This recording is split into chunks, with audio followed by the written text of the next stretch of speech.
Bem-vindas e bem-vindos ao MAC Webinar. É sobre gestão de projetos, organizado pelos professores do curso de especialização em gestão de projetos da Universidade Presbiteriana Mackenzie, Escola de Engenharia. É um enorme prazer estar aqui com vocês. Eu sou o coordenador do curso, professor Birajara Carnevale, e a temática desta noite envolve dois assuntos interessantes e muito atuais, que são a gestão híbrida de projetos e a nova versão do PMBOK, PMBOK 7. Lembro aos participantes, agradeço inclusive a presença, de colocar as suas dúvidas durante todo o evento, não precisa esperar no final, não. Ao longo da fala dos professores, por favor, usem o bate-papo que está na sua tela, embaixo à direita, ok? Desejo a todos um ótimo evento. E passo a palavra ao primeiro professor, professor André Ricardi. Boa noite, professor André Ricardi. Boa noite, professor Bira. Muito obrigado aí pela responsabilidade de compartilharmos assuntos tão importantes aí com o público presente. É uma honra estar aqui com todos vocês. Deixa eu só puxar a janelinha aqui para cá para eu poder ver o pessoal que está assistindo. Vamos então direto ao ponto, falar sobre novidades. Por um lado, Guia PMBOK 7ª edição, vamos começar por aí. Vou aproveitar e falar um pouquinho sobre outros assuntos também relacionados ao PMI, que é o Pulse of the Profession e o Talent Gap. Mas para falar desses dois assuntos aí, vocês estão enxergando a minha tela, né? Só para confirmar. Ok. Falar um pouquinho e bem rapidamente sobre The Project Economy, que é uma iniciativa que tem alguns anos já dentro do PMI, que diz que você tem uma economia, quando você tem uma economia direcionada a projetos, você tem uma possibilidade de resultados mais consistentes. E fala sobre como a gestão de projetos pode colaborar para que a economia do mundo, de uma maneira geral, nas mais diversas áreas, seja impulsionada. Então, tem aí um link, recomendo que vocês procurem sobre The Project Economy. Mas vamos passar aqui, eu vou passar do browser esse vídeo bem rápido do PMI, que ilustra um pouco do que foram os 50 anos aí que foram comemorados há 2 anos atrás do PMI, e passa aqui uma visão geral. Deixa eu só ver se a legenda tá liberada. Tá. Porque em inglês é um vídeo rápido. 50 years ago, when PMI was founded, project management wasn't a thing yet. But thanks to a fearless group of visionaries and passionate project leaders like you, project management is now a global profession. Every day, everywhere, we transform ideas into reality. But the world of work is changing fast, really fast. So is our profession, and so is PMI. We are expanding our focus, broadening the stories we tell and the roles we play, from start to finish, from inputs to outcomes, from frameworks to whatever works. With your help, we are building a world where people have the skills and capabilities they need to deliver value. No matter what project they're working, it's a world where organizations deliver value to stakeholders through successful completion of projects, delivery products, and alignment to value streams. We call this world the project economy. And at PMI, we power the project economy, strengthening society by enabling organizations and empowering people to turn ideas into reality. As we look ahead to our next 50 years, what role will you play? Muito bem. Transformar ideias em realidade. Esse é o desafio dos gestores de projetos, né? E aí, vamos falar um pouquinho então sobre The Pulse of the Profession. Opa, peraí que eu pulei um. Primeiro falar sobre o Signpost Report, que é um relatório do ano passado. Aqui só para destacar uma frase do CEO do PMI, Sunil Prachara, que ele diz o seguinte: os líderes de projetos atuais não precisam apenas de um forte entendimento de tecnologia, da capacidade de determinar a melhor metodologia de gerenciamento de projetos e das novas habilidades interpessoais, como empatia, criatividade, liderança inspiradora. Eles também precisam ter um entendimento das principais tendências empresariais, tecnológicas, econômicas e geopolíticas que moldam o mundo. Ou seja, você precisa entender o mundo, você precisa entender a sua empresa, o contexto em que sua empresa está inserida, e você precisa entender como que a iniciativa que você está tomando conta, o projeto que você está conduzindo, colabora para isso. Ou seja, resumindo em uma frase, entregar valor. É muito importante que os gestores da atualidade, do futuro, tenham essa percepção de como eles estão colaborando para entregar valor, não somente para a sua organização, para a sua empresa, mas também para a sociedade. E aí, a conclusão desse relatório é que eu quero deixar algumas sementinhas aqui para vocês depois pesquisarem lá. Todos esses materiais são abertos, tá? Com exceção de um pequeno site aí que eu vou mostrar para vocês. Vou comentar que ali é reservado para associados, mas esses relatórios todos são públicos. E aí, na conclusão, diz o seguinte: o PMI defende que, para realmente fazer a diferença, as organizações precisam de líderes de projetos que tragam perspectivas holísticas, ou seja, entendam o contexto todo e não somente uma determinada área, que consigam entender essas conexões. Uma profunda curiosidade e um amplo conjunto de habilidades para o trabalho em questão. Isso significa uma demanda crescente por líderes de projetos versáteis e ousados. Ainda mais no momento de pandemia, né? Quem não teve ousadia teve mais dificuldades, sem dúvida nenhuma. Capazes de adotar novas maneiras de trabalhar, liderar equipes diversas e explorar soluções inovadoras. Aí pergunto a você que está aí nos assistindo: você está pronto? Será que você está pronto? Você está pronta para isso? Se você não estiver, o Mackenzie pode lhe ajudar nisso, né? Aproveitar aqui, defender o nosso peixinho, né? Bira, o Bira deu uma risada aí. Além da agilidade, Pulse of the Profession, então, deste ano, que é uma pesquisa mundial global que o PMI faz todos os anos. Eu não sei se está muito pequeno para vocês, mas aqui indica que foram quase 3.950 profissionais que responderam a essa pesquisa. E por que eu quis mostrar isso antes de mostrar o Guia PMBOK? Justamente para mostrar qual é o embasamento, qual é a mentalidade que permeia essas novidades que vêm aí apresentadas na 7ª edição do Guia PMBOK. Então, vale a pena você dar uma olhada. Este aqui tem uma versão em português, como vocês estão vendo, e foram, então, pesquisados, foi feita essa pesquisa ao final do ano passado, no final de 2020. Alguns dados, não vou mostrar tudo, mas alguns dados que eu extraí aqui para vocês. Então, nessa pesquisa foram feitas algumas perguntas. Por exemplo, aqui em cima, ó, deixa eu mudar aqui para o laser. Como você descreveria a mudança em sua empresa nos últimos 12 meses, comparada ao mesmo período do ano anterior, nas seguintes áreas? Então, tem aí as áreas, e aí foram classificadas aqui, mostrados percentuais relacionados a respostas muitas ou algumas mudanças significativas.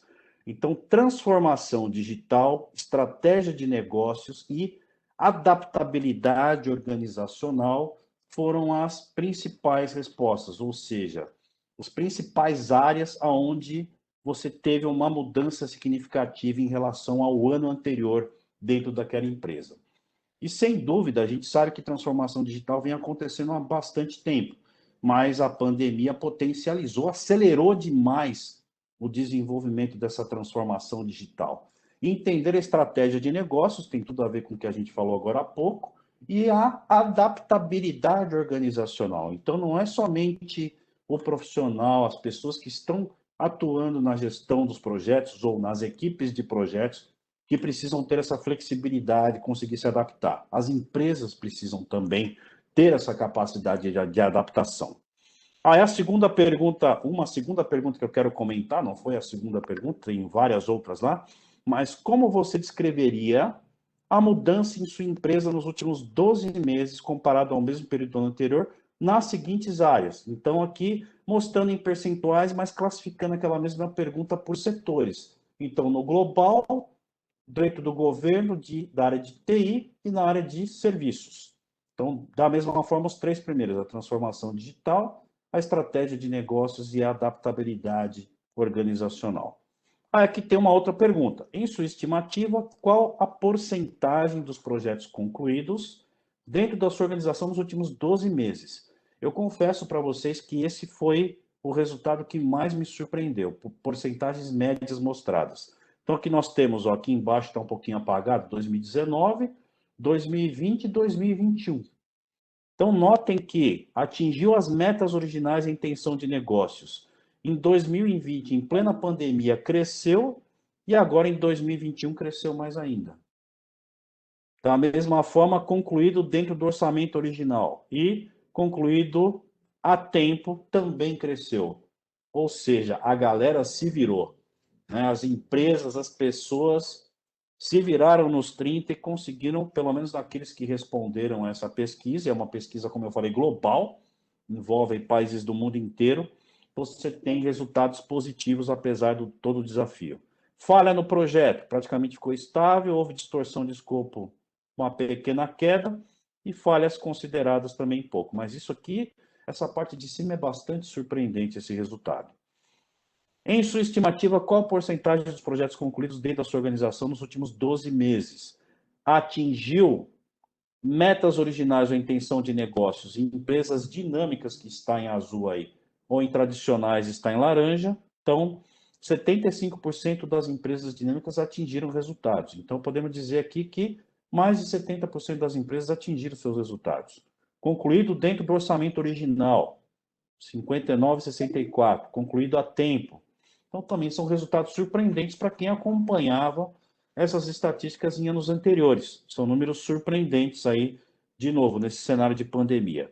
Aqui eu queria destacar o que está escrito aqui. O investimento desperdiçado por causa do baixo desempenho do projeto caiu de 9,4 para 9,4, perdão, de 11,4 em relação ao pulso do anterior, ou seja, houve uma melhora de 2% nos resultados. Muito surpreendente. Eu não esperava isso quando eu abri esse relatório, sinceramente. Quando eu abri, comecei a ler, falei, puxa, que bom ter boas notícias. Aí vamos, sim, agora dentro desse contexto de transformação digital, de mudanças, de percepção de entregar valor e de uma sociedade que tem organizações, que tem empresas, que apesar de todos os desafios que foram apresentados nesse cenário a nós, conseguiram efetivamente ter um acréscimo nos resultados, pelo menos essas que responderam à pergunta, a gente tem uma realidade de um Guia PMBOK 7, uma nova edição, que foi entregue agora na versão em inglês no começo desse mês de julho, e que agora, para 1º de agosto, vai entregar as traduções, inclusive uma tradução para a língua portuguesa. Então, já está disponível a 7ª edição para os associados do PMI. Para quem não é associado e quiser adquirir, não tem interesse em se associar, também consegue já comprar a versão impressa, né? Na biblioteca. Mas vamos falar um pouquinho das mudanças. Talvez nem todos vocês que estão aí conheçam a 6ª edição do Guia PMBOK. É importante a gente conhecer as mudanças, por quê? Primeiro, para quebrar um paradigma e um folclore, aí, uma crendice popular de que o Guia PMBOK 6ª edição morreu. Então, ele não morreu, né? Não precisa ficar igual, como é que chama lá o personagem? Que fala, não, né? Que quando o professor falava que alguém morreu, na escolinha do professor Raimundo, eu esqueci agora a personagem lá que comentava isso, né? Não, o PMBOK 6ª edição não vai morrer. Vocês já vão entender por quê. Mas mesmo ele não morrendo, entre aspas, é importante a gente conhecer as diferenças, tá? E por que existe essa percepção de que vai morrer? Porque nas edições anteriores, de fato, a 6ª edição substituiu a 5ª edição, a 5ª substituiu a 4ª e assim por diante. Neste momento, na 7ª edição, nós temos uma mudança bem mais radical. Tá? E nesse sentido, houve uma quebra de paradigma, uma mudança de mentalidade muito grande em relação à maneira como o PMBOK vinha evoluindo da 1ª até a 6ª edição, e esta mudança, então, da maneira como ela foi feita, aquilo que tem como conteúdo no Guia PMBOK 6ª edição, continua sendo uma referência importante para quem trabalha com gestão de projetos. Não percam os próximos slides, que você já vai saber por quê. Essa figura aqui tem no site do PMI. Então, se alguém depois quiser dar uma olhada, está em português, eu vou explorar cada um desses itens agora. Então, com relação à abordagem geral, que mudanças a gente tem? Aqui, sempre do lado esquerdo, vai estar a 6ª edição e aqui a 7ª edição. No caso da 6ª edição, ele é prescritivo e não descritivo, ou seja, nós temos uma ênfase no como, não o que ou por que é feito. E agora, o que nós temos? Nós temos princípios para orientar a mentalidade, ações e comportamentos refletidos em corpos de conhecimento para entrega de projetos, Lean Ágil, para quem não conhece Lean, é uma metodologia, design centrado no cliente. Vou repetir isso. Design centrado no cliente, ou seja, eu vou conduzir o meu projeto com foco no cliente, quem vai receber o resultado deste projeto. Com relação à base para esse design, na sexta edição nós temos processos específicos que convertem entradas em saídas utilizando ferramentas e técnicas. Então, para quem nunca viu o Guia PMBOK sexta edição, ele tem 49 processos de gestão que estão distribuídos em 10 áreas de conhecimento, e esses processos, então, têm sempre essa estrutura. Processo, né? Entrada, ferramenta e técnica para transformar essas entradas em saídas. Ele é focado, então, no processo. E a orientação é mais voltada para conformidade, ou seja, estar conforme aquilo que se busca, aquilo que se tem como, por exemplo, parâmetro de qualidade. E na sétima edição, muda esse conceito para domínios e interação. Ou seja, eu tenho áreas de atividade interdependentes, não são as áreas de conhecimento, que a gente tem na sexta edição, com resultados de desempenho, bem como uma visão geral das ferramentas, técnicas, artefatos e estrutura comumente usados. Ou seja, essas ferramentas, técnicas, artefatos e estrutura, dentro dessas estruturas, não estão mais associadas a processos de gestão específicos. É uma maneira completamente diferente de pensar em relação ao que a gente tem na sexta edição. O foco é nos resultados do projeto, além das entregas. Então, não basta mais só entregar. Pegando um gancho que a gente falou anteriormente no Pulse of the Profession, a gente tem o quê? Tem uma mentalidade agora de economia orientada a projetos, em que as empresas utilizam gestão de projetos, programas e portfólios, que são outras estruturas de gestão, para buscar resultados e agregar valor para as empresas, para a própria empresa e para a sociedade, para a comunidade, e você então utiliza essas ferramentas e técnicas, esses artefatos, de uma maneira mais flexível, de uma maneira mais adaptável às necessidades específicas de cada projeto. Então, o foco é nos resultados do projeto, além das entregas, como a gente já tinha falado. E o ambiente do projeto? O contexto é o mesmo, permanece igual. Tá? Então, eu tenho aquele ambiente que é o interno do projeto e tenho as influências externas, que podem ser da organização, da sociedade, assim por diante. Isso não muda. Projetos aos quais ele se aplica. Então, a gente escutava muito pessoal falar, e está escrito no começo da sexta edição do Guia PMBOK, que aquilo que está colocado ali se aplica à maioria dos projetos, na maioria das vezes. E aí existiu uma revolta, a gente vai falar de gestão híbrida daqui a pouco. Para quem nunca viu, gestão híbrida é uma combinação de abordagens ágeis com abordagens preditivas, ou como alguns chamam, abordagens tradicionais. Né? Então você vai entender melhor daqui a pouco. Não perca, não os próximos slides, mas o próximo bloco. No próximo bloco, vamos falar sobre gestão híbrida. Mas aqui, para você ter uma ideia, o Guia PMBOK sexta edição, ele tem uma característica mais preditiva, mais tradicional. Ele não aprofunda tanto, ele cita questões relacionadas a abordagens ágeis, ele dá uma orientação preliminar, mas ele não se aprofunda nisso. Tanto que, junto com a sexta edição do Guia PMBOK, o PMI publicou o Guia Ágil, que aí sim é uma publicação que tem o foco no uso das abordagens ágeis e híbridas. Mas e como é que a gente faz para conectar esses dois mundos? Então, a proposta principal de mudança de mentalidade na sétima edição, no Guia PMBOK 7, é justamente de você ter um mecanismo, uma orientação, uma linha de raciocínio para que você consiga resolver esse miolo aqui, esse miolo de você chegar num ponto de você falar, e agora, para onde eu vou? Eu adoto uma abordagem preditiva, uma abordagem ágil ou uma híbrida aqui no meio, que eu aproveito características das duas. Tá? E aí isso melhorou bastante, porque agora, daqui a pouco vocês vão ver, a gente tem um processo de orientação de como eu faço esse tailoring de uma maneira mais consistente. E aí cabe uma primeira explicação. Por que foi necessário ter essa quebra de paradigma e desestruturar, entre aspas, a maneira como estava construído, como está construído o PMBOK sexta edição, já que ele permanece sendo uma referência ainda consistente e válida, né? Mas tinha que casar esses dois mundos. Então, o que o Guia PMBOK 7 faz, e é a grande chave da transformação, é justamente juntar esses dois mundos.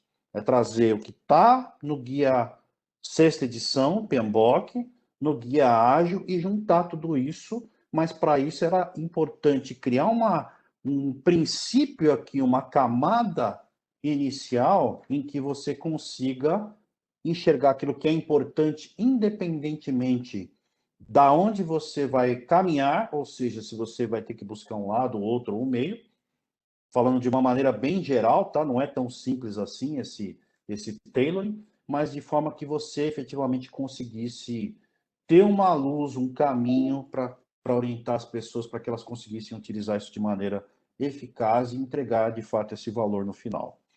E qual é a audiência-alvo? É uma outra mudança importante. O PMBOK 6 ele é orientado principalmente para gerentes de projetos. Na sétima edição, ele é construído de uma forma que você não precisa ser um super especialista em gestão de projetos, um estudante de gestão de projetos para que você consiga usar. Ou seja, ele serve como uma referência também para as demais pessoas, organizações que estão envolvidas em um projeto, que a gente chama de stakeholders ou partes interessadas. Então, qualquer um envolvido no projeto, com foco específico nos membros do time, nas funções do time, incluindo líderes do projeto, patrocinador, product owner, que é o dono do produto, no conceito das abordagens ágeis, etc. Ou seja, eu tenho as pessoas que estão envolvidas no projeto podem utilizar o Guia PMBOK 7 como referência. Grau de mudança. Quando a gente fala de mudança na sexta edição, a revisão é incremental, com base nas edições anteriores, como eu havia falado, ou seja, foi evoluindo os processos, as áreas de conhecimento e foi sempre agregando. Aqui quebra a estrutura, como eu falei, quebra no sentido de que agora não é mais baseado nos processos, mas sim em princípios para quê? Para refletir o cenário de entrega do valor total, ou seja, de forma que eu consiga, de novo, permear nos diversos tipos de abordagem e consiga aproveitar efetivamente como uma referência, independentemente do tipo de necessidade de abordagem que se adota. Orientação para o tailoring. Aí eu já tinha adiantado um pouquinho. Aqui a referência à adaptação, mas nenhuma orientação específica na sexta edição. Aqui não. Aqui na sétima edição a gente tem uma orientação específica e um caminho que abre uma luz aí a como quebrar esse quebra-cabeça de decidir para um lado, para o outro e, assim, e por aí vai. Com relação a uma visão mais geral na sétima edição, a abordagem tem um foco dos resultados e no valor gerado, que pode ser o quê? Um ganho financeiro, melhorias sociais, o bem público, etc. Com relação ao público-alvo, destacando ou reforçando, vale para qualquer pessoa envolvida com projetos, tá? E aí já existia uma estrutura parecida com isso no Guia PMBOK sexta edição, não vou entrar muito em detalhes, mas na sétima edição ele meio que volta um pouco a um passo anterior, nas edições, algumas das edições anteriores, e estrutura de uma forma que aqui a gente tem o padrão, na verdade ele é um 2 em 1, né? O PMI gosta muito de falar isso. Ele é um documento, na verdade, o Guia PMBOK, ele tem dois documentos dentro dele. O primeiro é o padrão de gerenciamento de projetos, que é o que está conectado com um padrão ANSI internacional, ou seja, ele obedece ou segue regras de um padrão internacional de qualidade e tudo mais. Ele é um grande, nesse aspecto, ele é um grande manual de qualidade de gestão de projetos, poderia até falar isso, correndo de alguns colegas professores aqui me criticarem por isso, né? Mas ajuda um pouco a pessoa a entender, ou seja, se eu quero ter qualidade na gestão dos meus projetos, ele, sem dúvida nenhuma, qualquer uma das versões é uma ótima referência. Então, nessa primeira parte, a gente tem a introdução, o sistema para entrega de valor e os princípios de gerenciamento de projetos.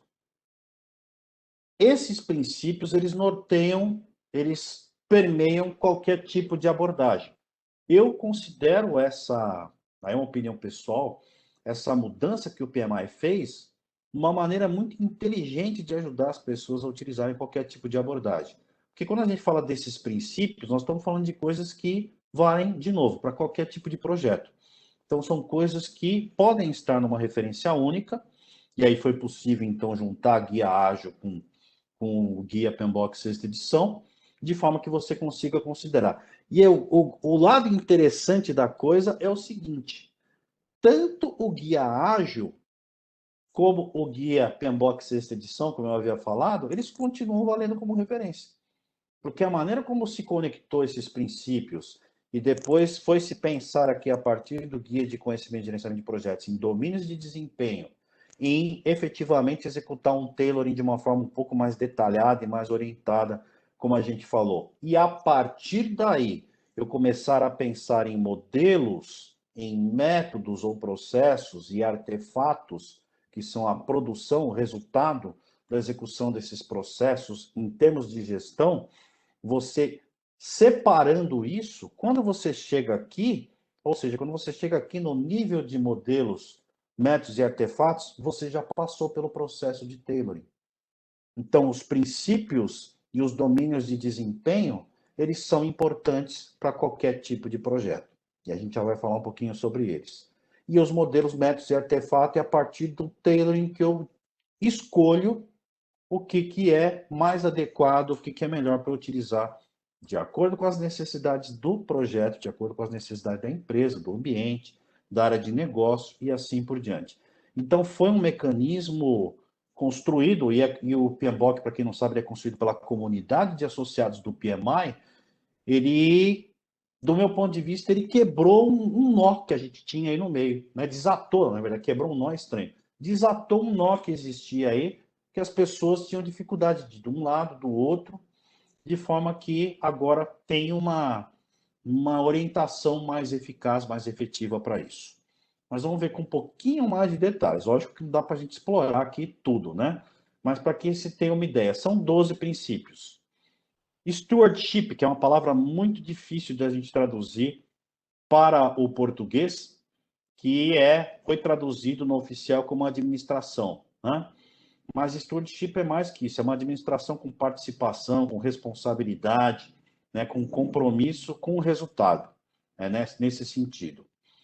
Equipe, partes interessadas, valor, pensamento holístico, liderança, adaptação como um princípio, isso é bastante interessante, qualidade, complexidade, oportunidades e ameaças ou riscos, adaptabilidade e resistência e habilitar mudanças. Tem muita gente que tem o princípio ou tem a percepção errada, talvez, de que eu fiz um plano, não posso mais mudar. Não é isso, né? Eu tenho que fazer gestão de mudanças, eu tenho que tratar, eu não posso perder o controle sobre as mudanças. Mas imaginar que a gente vai executar um projeto sem ter nenhuma mudança é quase uma, sei lá, uma ilusão, né? E aí, com relação aos 8 domínios de desempenho. Então, ao invés da gente ter aquelas 10 áreas de conhecimento do Guia PMBOK sexta edição, parte-se do princípio que, para qualquer tipo de projeto que eu vou executar, eu tenho que ter um bom desempenho nesses 8 domínios. Ou seja, eu vou começar pelas partes interessadas, pessoas, stakeholders, a equipe.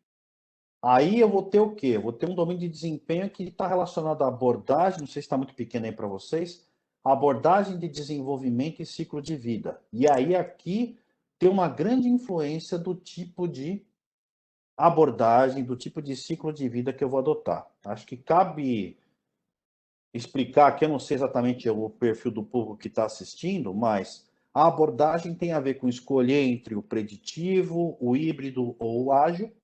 Em linhas gerais, tem algumas variações, como eu falei, e o ciclo de vida tem a ver com fases de um projeto. Então, tem, sem dar nomes, uma fase 1, 2, 3 e 4. Então, é o ciclo de vida do projeto, do começo até o fim dele. E aí eu tenho N variações aí, tipos de ciclos de vida diferentes, tá? Aí eu tenho o quê? Eu tenho que ter um planejamento, tem que se medir o desempenho do projeto em relação ao trabalho, ou seja, estar executando efetivamente. Não adianta também eu só executar se eu não entregar nada. Tem muitos alunos na pós que perguntam para a gente, professor, como é que eu faço para ser um gerente de projeto de sucesso? Eu costumo responder essa pergunta da seguinte forma, você tem que entregar alguma coisa. Não adianta você fazer um plano lindo, maravilhoso, né? Estou aqui no planejamento, olha aqui como o professor Bira me ensinou lá no curso. Os professores, né, tem um plano, um cronograma lindo, tá vendo? Que coisa maravilhosa. Tá. Mas o que você já entregou? Eu não entreguei nada ainda, então ninguém vai te levar a sério, né? Você tem que dar resultado, você tem que entregar. Planejar é importante, executar o trabalho é importante, mas se você ficar só planejando e trabalhando e não entregar nada, ninguém vai te levar a sério. Mas para poder entregar, eu preciso também medir. Se eu estiver entregando e não conseguir mostrar isso, né, então tem que ter medição. E, por último, mas não menos importante, todo projeto tem risco, todo projeto tem incerteza. Então, é a comunidade entendeu que esses são os 8 domínios de desempenho que qualquer projeto precisa medir.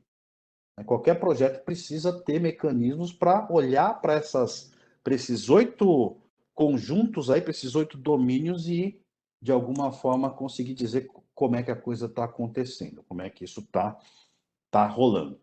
Perguntou para o gerente do projeto como é que está o projeto. Se ele começar a frase com veja bem, você tem um problema. Né? Veja bem, está com sinal de que ele pode estar te enrolando.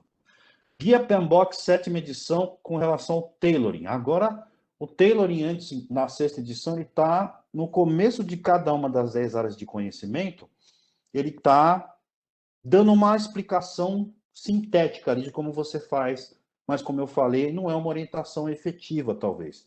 Faltava alguma coisa. E aí o PMI, me perdoe, o material está em inglês, porque é um material original e público do PMI, tá? Que ele fala do processo de tailoring. Então, tem o que aqui, para quem não domina inglês? Tem uma primeira etapa onde eu vou selecionar a abordagem de desenvolvimento, ou seja, eu vou usar uma abordagem ágil, híbrida, preditiva, etc., algumas variações. No segundo momento, eu vou fazer, na segunda etapa, que é o segundo passo, eu vou adaptar aquilo para a minha organização. Quando a gente fala de organização no mundo PMI, eu estou falando de uma empresa, né, ou uma organização sem fins lucrativos. Então, vou modificar baseado nos requisitos, nas necessidades da empresa. Num terceiro passo, eu vou adaptar para o projeto. Então, quais são as necessidades específicas do projeto? E num quarto passo aqui, eu vou inspecionar, eu vou adaptar e vou implementar melhorias, adaptações, ajustes para que aquilo seja efetivo, que eu tenha um resultado consistente. E aí tem uma grande ideia com relação a como essas coisas se conectam, né? Que eles chamam de, está escrito aqui deitado, sistema de entrega para entrega de valor. Tá? Como é que funciona isso? Os princípios são um guia comportamental, ou seja, como eu devo me comportar enquanto gerente de projetos, naqueles 12 princípios. Aí eles vão, então, influenciar aqui, ou direcionar, o desenvolvimento do trabalho nos 8 domínios de desempenho. Então, nesses 8 domínios de desempenho, eu vou fazer o quê? Eu vou utilizar modelos, eu vou utilizar métodos. Aqui está escrito, acredita em mim, se estiver muito pequeno aí, vou adaptar isso para o contexto daquele projeto, ou seja, eu vou fazer adaptações nesses modelos e métodos e vou executar isso de acordo com esses domínios de desempenho, olhando para isso, vou ter como resultado entregas, que são os resultados para o cliente, e os artefatos, que são aquilo que a equipe produziu, como documentos de gestão, entre outras coisas. Essa é a ideia geral de como todo esse universo, como é a mentalidade do Guia PMBOK 7ª edição. Direcionando para quê? De novo, que está aqui do lado, para entregar valor. Se você não entregar valor para a tua empresa, para o teu cliente, para a comunidade, você não está fazendo uma gestão eficaz. E aí, então, a gente tem essa seção específica de modelos, métodos e artefatos, como eu já havia mostrado, dentro do PMBOK 7ª edição, que conecta com uma grande sacada também, uma opinião pessoal que o PMI teve, de criar um grande portal. Isso aqui é um site disponível online para os associados, que chama PMI Standards Plus. O que é isso aqui? É uma grande base de conhecimento, que tem mecanismos de pesquisa, que você pode ir lá e pesquisar, por exemplo, eu quero ver o que eu tenho sobre agilidade na indústria. Eu quero ver o que eu tenho de método preditivo para o setor médico, que está muito na moda agora pela necessidade da pandemia, né? Então, ele cria essas conexões e tem uma série de conteúdos lá dentro. O que tem dentro desse portal? Lá você tem modelos, você tem métodos, você tem artefatos, você tem estudos de caso, você tem vídeos, você tem modelos de documentos que você pode puxar e utilizar. Ou seja, é uma grande base de conhecimento. Qual foi a grande sacada? Isso era uma coisa que, em parte, até a 6ª edição do Guia PMBOK, estava aqui dentro, estava dentro do Guia PMBOK. O PMI tirou do guia PMBOK tudo aquilo que é, entre aspas, dependente do tipo de abordagem, da indústria, da área de negócio que você está atuando. E puxou tudo isso para esse portal, para o PMI Standards Plus. Ou seja, ele é uma referência híbrida na sua essência, ele é uma referência flexível que te traz princípios, te traz domínios de desempenho e que cria uma conexão através dessa seção específica de modelos, métodos e artefatos, fazendo referências cruzadas com os conteúdos que estão lá. Isso permite que, por exemplo, como o PMBOK, a princípio, ele é atualizado a cada 4 anos, permite que você tenha atualizações muito mais ágeis, muito mais flexíveis. No sentido de que se amanhã aparecer um novo artefato, um novo método, um novo modelo, um novo case, essa base de conhecimento vai sendo sempre, entre aspas, engordada. Ou seja, vai acumulando esse conhecimento. E o que tem aqui dentro, entre outras coisas? Tem todo o conteúdo da 6ª edição do Guia PMBOK, com todos os seus processos, e tem todo o conteúdo do Guia Ágil. Já está disponível desde outubro do ano passado isso, antes do Guia PMBOK 7ª edição sair. Ou seja, o Guia PMBOK, para aqueles que já estavam fazendo velório, acender novela, o Guia PMBOK 6 e o Guia Ágil não morreram. Eles estão e continuam estando como referência para que você possa utilizar nos seus projetos. Tá? Então, aqueles que estavam aflitos aí perguntando para o professor Bira, para os colegas, para mim já perguntaram também nas aulas, professor, eu estou aqui estudando a 6ª edição, vou jogar isso fora? Não, não vai jogar nada fora. Conhecimento é conhecimento. Tá? Esse conhecimento vai acumular com outras maneiras de pensar, com outras abordagens que você vai aprender também. A gente já está dando umas pinceladas no curso com relação a isso, porque tem vários professores que falam sobre agilidade, sobre gestão híbrida. Tá? Inclusive, para a última turma que eu dei aula, eu já falei um pouquinho aqui, dei uma ideia rápida para o pessoal de como funciona a 7ª edição. Mas não se preocupem quem já é aluno. E quem está aí querendo ser aluno do Mackenzie também, não se preocupe que você vai ser bem amparado e bem orientado e bem educado. E para o futuro?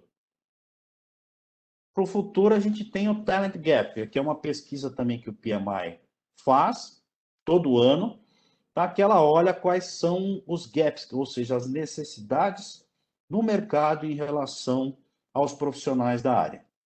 Vou passar bem rapidamente também, mas aqui para vocês terem uma ideia. Isso aqui é uma evolução, uma previsão, na verdade, de quem está para se aposentar. Retirement é aposentadoria. Esse documento, infelizmente, não tem tradução, tá? Para quem não domina o inglês, talvez apanhe um pouquinho, vai ter que usar lá o Google Tradutor. Então, a perspectiva aqui é que quando a gente fala de empregos orientados à gestão de projetos, porque são todos os empregos relacionados à área de gestão de projetos, né? Então, a gente tem aqui, atualmente, 90 milhões de vagas, vamos partir para 102 milhões de vagas até 2030. Então, a necessidade de novos profissionais está na casa de 2,3 milhões por ano. Tem muita vaga de gestão de projeto. Recomendo que vocês que estão pensando se vão entrar na área ou não, coloquem lá no Google, vaga de gerente de projetos. Eu fiz uma pesquisa 2 dias atrás, apareceram no Brasil centenas de vagas. Centenas de vagas no Brasil todo. Aí eu mudei para São Paulo. Tinham quase 200 vagas de gestor de projetos em São Paulo. Então tem muito por isso que está publicado lá, né? Fora a networking, etc. E com relação a novos empregados, né? A expansão previsão é de 13 milhões de aposentados, mas mesmo assim tem um crescimento. Aqui, a área que se destaca com maior crescimento, em termos de empregos, informação e publicações, né? Então, tem aqui um aumento de 2 milhões, 15%. Mas vejam, manufatura e construção, de 54 milhões de oportunidades para quem trabalha com empregos orientados à gestão de projetos, para 61 milhões. Finanças e seguros, né? A área de seguros, 2 milhões, mais de 2 milhões, não. 2 milhões e 400 mil vagas, mais ou menos, de aumento. Ou seja, tem muita oportunidade. Aqui, uma previsão de crescimento nas indústrias projetizadas, né? Então, aqui, por região, né? Na África, aqui, próxima ao Subsaara, 40%. MENA, não me lembro o que é, gente, me desculpem, 37%. Sul da Ásia, 36%. Tá? Aqui acho que é a Middle East. Middle East and North Africa, acho que é isso aqui. Tá? É o meio oeste, Oriente Médio e o norte da África. Sul da África, 36%. América Latina, 13%. Tá? Aqui até tem um comentário que, apesar da Europa estar mostrando um decréscimo, para novos entrantes na profissão, ou seja, para profissionais novos, vai ter uma perspectiva de ter oportunidades também. Uma coisa que eu queria destacar aqui nesse slide, as suas oportunidades já não eram somente no Brasil. Com o advento da pandemia e com a perspectiva que as empresas, a nova perspectiva que muitas empresas têm, que tinham receio do trabalho remoto, do home office, quebrou-se, né? Ou seja, muitas hoje em dia acreditam e viram que funciona. Então, você tem a oportunidade de trabalhar em qualquer lugar do mundo, dependendo de como você se preparar. Muda completamente a perspectiva de emprego aí. E aqui, quase encerrando, para não estourar meu tempo que eu prometi para os meus colegas, tem um outro vídeo que eu queria mostrar para vocês. Este vídeo aqui é para quebrar um pouco a síndrome de vira-lata que a gente tem. Que a gente acha que brasileiro é pior que os outros, tá? E vamos mostrar que não é. Espera aí que o som parece estar baixo. Deixa eu ver aqui. Vocês estão ouvindo baixinho aí também, não? Deixa eu soltar de novo. Abaixa o som para vocês, não? Ué, que estranho. Isso que eu testei, hein? Deixa eu ver aqui, peraí. Se não der para vocês assistirem, eu comento e crio o link. Está no último volume. Vou atualizar aqui, ó. Vou tentar de novo. Se não funcionar, eu mando o link e depois vocês assistem. Has long been a leader in the regional jet market, but in 2010, the company Aqui, ó. was closing in. Tem Newer, volume more no... fuel-efficient engines. Engraçado que o outro estava bom, né, Alvin? Mas é o seguinte, ó, isso aqui é sobre os jatos E190, uma série de projetos de jatos que a Embraer desenvolveu. Esse é o jato, deixa eu copiar aqui no link, deixa eu ver se eu consigo copiar no bate-papo.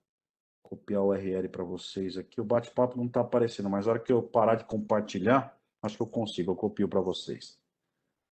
Ganhou quase todos os prêmios das aeronaves desse porte, tá? E esse projeto, naquele vídeo de 50 anos que vocês viram no começo do PMI, o PMI faz todo ano um prêmio de projeto do ano. E esse projeto, ele concorreu em 2019 ao projeto do ano globalmente, no mundo inteiro. E ele ganhou. Eu tive a felicidade de estar lá no Encontro Mundial do PMI, quando o pessoal da Embraer foi lá receber o prêmio. Foi uma emoção, gente. Eu tenho até um videozinho que eu fiz lá no dia, mas eu falei, não vou mostrar esse aqui, não.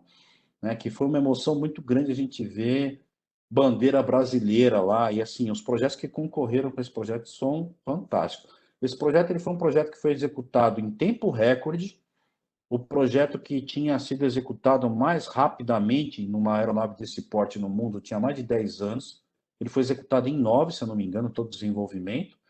Ele é o mais econômico da categoria, o mais seguro, mais não sei o que lá, o mais sustentável, é sensacional. É um projeto espetacular, vale a pena vocês darem uma olhada. É o E192, que está escrito aqui embaixo. Ó. Pesquisem aí, eu vou mandar o link para vocês. Dê uma olhada para dizer que a gente, sim, tem muita competência, tem muita capacidade no Brasil.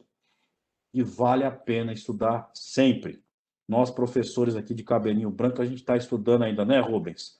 Balança a cabeça aí, Rubens. O Rubens também está com os cabelinhos brancos, que nem eu. Olha lá, tem professor de barba branca, o Vanderlei. Os caras estão tudo ficando velho, viu? Nosso caçulinha aqui é o Veronese. Mas ele também tem muita qualidade. A juventude não tira a qualidade dele. É isso, gente. Eu queria passar para vocês. Está abaixo aqui também. Sugestão é de todo mundo colocar no chat aí o seu LinkedIn. E para quem me conhece já há mais tempo, sabe que meu slogan é: se você não consegue resolver sozinho, peça ajuda para o gordinho. Se eu puder ajudar, tenho o maior prazer de ajudar. André, eu tinha até que abrir o microfone aqui, que é excelente isso aí, cara. Isso aqui foi minha filha mais velha que achou uma vez na internet e me mandou essa foto, eu não conseguia parar de rir. Mas sou eu, gordinho, cabeçudo, barrigudo. Já mandei até fazer uma fantasia, mentira. Tá, e vou parar de compartilhar agora. Se quiserem fazer alguma pergunta e aproveitar, ou deixar para o final, estou à disposição. Gestão híbrida é o tema agora, passar a bola para os colegas. Obrigado pela oportunidade. Sempre um prazer estar aqui com vocês. Excelente, André. Parabéns aí pela apresentação, pelo compartilhamento aí de informações. Agora, nesse segundo bloco aqui, nós vamos fazer aqui uma conversa meio descontraída aqui sobre temas, em especial, gestão híbrida de projeto. E aí, o primeiro ponto que eu gostaria de comentar aqui, e aí eu vou colocar a palavra aqui para o Fernando Veronese. Veronese, desmistifica um pouco, conceitua um pouco gestão híbrida de projeto. Vamos colocar toda essa audiência aqui na mesma página, entre aspas. Meu querido Manuel, muito obrigado aí por ter passado a bola, mas antes eu tenho que elogiar aí as palavras do nosso colega Ricardo, que, nossa, arrebentou. Eu, modéstia à parte, conhecia muito pouco da versão 7 e já agradeço demais, que daí deu uma clareza para mim a respeito desse mundo. Então, obrigado aí, parabéns, que, cara, ficou muito legal mesmo. Eu tô aqui muito feliz. E, gente, mandar um abraço aí para aqui a audiência. Tem dois caras que eu conheço, que é o Fernando, meu xará, e também tem o Eric. O Eric marcou aí no Instagram. Então, cara, boa noite para vocês, boa noite para os outros professores também. Olha só, você colocar essa pergunta para mim é interessante porque André Ricardo mostrou aí que a 7ª edição tem muito do mundo híbrido. Desculpa se eu tô um pouco fã, meu nariz deu aquela travada, coloquei até o cacharel aqui, tá frio para demais aqui. Gente, seguinte, gestão híbrida de projetos, pelo menos na minha opinião, depois os colegas aí coloquem a opinião deles também, nada mais é do que a gente misturar ferramentas, processos, conceitos para conseguir atingir o resultado e entregar o valor, né? Então a gente tem duas bifurcações aí quando a gente pensa em gestão de projetos, que é a abordagem preditiva e adaptativa. A gente vai até falar um pouquinho delas na nossa discussão de hoje. E, por exemplo, vou dar um exemplo aqui. No Instituto Butantan, eu estive com a SMR, a consultoria que eu sou sócio. A gente ficou um ano lá com 4 consultores e a gente utilizava o quê? A abordagem preditiva para colocar um sistema de gestão para rodar. Aí, tudo bem. Fizemos uma grande etapa de planejamento, só que a comunicação do projeto estava muito ruim. O que a gente fez? A gente pegou os itens do cronograma, que eram sobre o produto, construímos o backlog do produto e colocamos uma cerimônia, agora evento, né? Agora, o último guia aí do Scrum formalizou que é evento, não chama mais agora de cerimônia, o evento da Daily. Então, a gente tinha squads trabalhando em cima de um projeto preditivo, né? E com o backlog de produto. Isso melhorou muito o processo de comunicação. E aí, uma gestão híbrida. Quando o professor Bira coloca para eu dar aula de gestão ágil, aqui na pós do Mackenzie, o que eu faço? Eu acabo utilizando o híbrido. É muito natural. Então, por exemplo, vamos utilizar o Scrum? Vamos. Se eu pegar e fizer a galera construir o roadmap do produto, para dar previsibilidade do produto, já é híbrido, porque no ágil não tem tanta previsibilidade quanto o roadmap do produto poderia nos trazer. Então, a gestão híbrida está no nosso sangue, a gente faz esse troço acontecer, né? Meio que naturalmente. Então, é legal a gente estar começando a trazer isso à tona. Então, assim, é só uma palavrinha a mais, pelo menos na minha opinião, sobre algo que a gente já faz, né? Não sei se o professor Manuel entende da mesma maneira. Eu até gostaria de ouvir a sua opinião aí, cara. Não, tá perfeito, tá perfeito. Veronese, eu acho que explicou super bem os conceitos aqui da gestão híbrida, planejamento, utilizando todas as áreas de conhecimento, mas olhando a execução através das suas iteratividades. Gestão híbrida é isso, é você ter as suas sprints, suas iterações, então tem seus eventos, desde a fase de sprint planning até a parte de sprint review. Bem interessante, mas eu queria aqui, eu vou passar uma bola aqui antes de passar para a próxima pergunta, eu queria ouvir um pouco a experiência prática. Aqui a gente tem uma preocupação super grande aqui de formar os nossos alunos para o mercado. E aí eu queria que o Rubens Moricone, Rubens, você hoje é um dos Scrum Masters, PO na UOL. Fala um pouco da tua experiência prática da implementação de projetos ágeis. Como é a vida, como ela é? Vamos lá então, pessoal. Seguinte, né? Muitos anos da minha carreira profissional, o André conhece bastante tempo também, atuava em projetos tradicionais, né? Melhores práticas aí do PMI, PMBOK. Então já fui gerente, né? Já fui programador, analista de sistemas, coordenador, gerente de projeto, PMO. Então, né? Muitos anos aí trabalhando. Aí nos últimos 7, 8 anos, eu vi que estava tendo essa mudança, né, aqui no Brasil, pessoal, as empresas querendo entregas rápidas, entregas de valor, aí começou a falar de métodos ágeis, Scrum, aí eu falei, pô, por que não, né, mergulhar, estudar um pouquinho, fazer algumas certificações, aí, né, fiz certificação lá Scrum Master e comecei a atuar como Scrum Master lá no Bradesco. Então, comecei, né, a pegar uma experiência legal, indo, né, eu comecei a olhar o mercado, falei, puxa vida, estou em Alphaville, aqui em Osasco, eu, de repente, gostaria de trabalhar mais próximo de casa, né, mais próximo de São Paulo. Aí comecei a ver o mercado e vi, né, observei que estava lá no Grupo UOL, onde eu estou trabalhando hoje, né, PagSeguro, eles estavam precisando de um profissional que tivesse conhecimento tanto de métodos tradicionais quanto ágeis, né, para gerenciar uma área de engenharia de software lá. Então, realmente, pessoal, quando você tem uma tecnologia bem conhecida, né, escopo claro, aí você vai por essa abordagem tradicional. Agora, se você tem uma situação lá, né, que realmente não tem essa previsibilidade, o escopo, né, ou seja, que você precisa, né, realmente ir descobrindo conforme você vai avançando. Então, você parte aí para né, um projeto ágil, né? Sempre sabe, o famoso MVP, né? Tendo claro, né, quais são os MVP, as entregas realmente, né, de valor, o produto mínimo viável, ou seja, algo que você vai entregar para o teu cliente, para o teu usuário e ele já vai começar a usar rapidamente. Então, ou seja, as empresas, né, hoje a maioria das empresas adotam métodos ágeis, né? Mas pararam de fazer projetos tradicionais? Não. Então, dependendo do projeto, faz tradicional. Dependendo, faz, né, método ágil. E aí, né, vai realmente, ou seja, eu até falo para os meus alunos também, né, quando dou o treinamento ágil, né, métodos ágeis, eu falo para eles assim, olha, se você tem um perfil de negócio, né, se você tem facilidade de conhecer, pô, parte para PO, né, você começa, faz um curso, faz um treinamento, você pode se especializar em PO, Product Owner. Agora, se você tem a facilidade de coordenação, né, de, né, conduzir, organizar tarefas, pessoas, você tem um perfil de Scrum Master, se você se aperfeiçoar, fazer um treinamento, você pode se transformar num Scrum Master. Então, né, tem muitas possibilidades, pessoal. Beleza? Muito Eu legal, devolvo a bola para Rubens. vocês aí. Muito legal, Rubens. E aí eu queria, num tema aqui, discutir e voltar. Eu acho que você já comentou um pouco desse assunto, e eu acho que é importante vamos voltar aqui, é importante desmistificar alguns assuntos. Um mito que tem hoje um pouco no mercado é que as pessoas que olham puramente gestão tradicional de projeto, outros conceitos, é um dinossauro. Esse cara não vai ser procurado por headhunter, não tem mercado para ele, coisas desse tipo. E aí eu vou fazer uma provocação e aqui vou chamar meu amigo aqui, Rogério.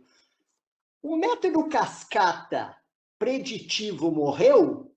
Toda essa fundação que a gente estudou de gestão de projetos, e aqui tem profissionais com 20 anos de mercado, isso daí morreu? Agora o que vale é puramente o purismo do ágil? Me fala um pouco sobre isso, Rogério. E eu estou criando um pouco essa provocação aqui. Não, legal, excelente pergunta, Manuel. Obrigado aí pela confiança, né, e tal. Mais alto, Rogério. E pela pergunta. Obrigado pela pergunta e pela confiança, e obrigado pela dica também, Vira. Acho que o microfone estava meio deslocado aqui. E essa é uma briga, né? Quando veio o ágil, assim, porque não vai ter mais gerente de projeto tradicional e tal, não sei o quê. Eu até tenho um artigo que eu vou colocar aqui no link daqui a pouco, que eu escrevi no LinkedIn, justamente falando disso, do ágil versus o cascata, né? E o cascata, gente, o waterfall ou tradicional, preditivo, como a gente conhece, ele está longe de morrer. Ele não morreu. Por quê? E a gente já discutiu isso aqui de alguma forma, a gente já foi falado aqui, desde a fala ali do André Riccardi, quando ele estava mostrando ali o PMBOK 7, quando ele falou de tailoring, um dos primeiros passos lá, quando ele falou de tailoring, o que é? Você escolher a abordagem correta.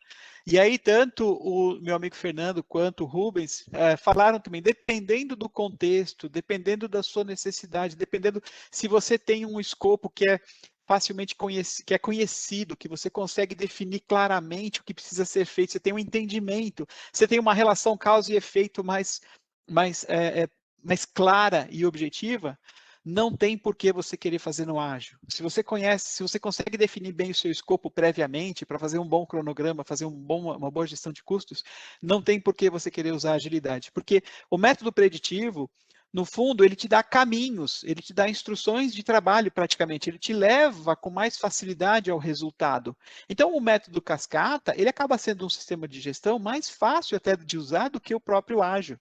O ágil, ele passa uma falsa sensação de simplicidade. Né? Quando você pega um guia PMBOK de 600 páginas e pega o guia do Scrum Guide de 13 páginas, aí você fala assim, eu vou fazer o Scrum que é mais fácil. Gente, lê do engano.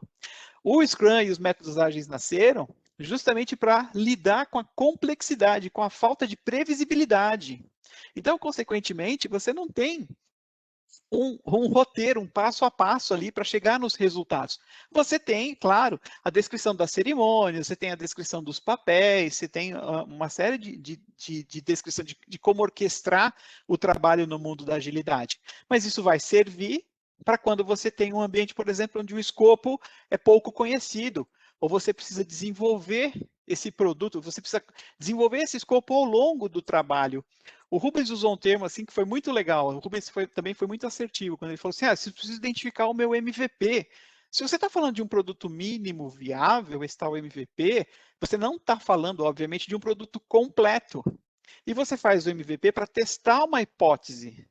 E aí, a partir dos resultados, você vai avançando na definição do escopo e construção desse trabalho.